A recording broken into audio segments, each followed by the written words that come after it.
গভর্নরের মতো গুরুত্বপূর্ণ পদে তাকে সমাসীন করে পাঠিয়ে দেওয়া হলো। 6 মাস যেতে না যেতে ওই এলাকার জনগণের কিছু বিশাল সংখ্যক একটা অংশ মদিনায় চলে এলো।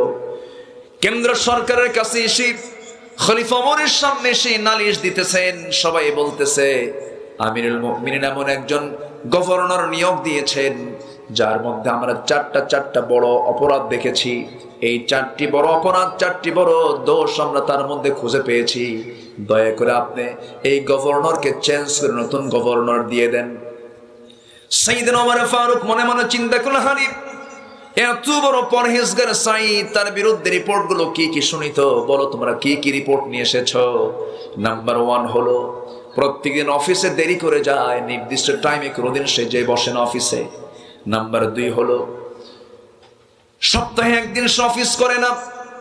নাম্বার 3 হলো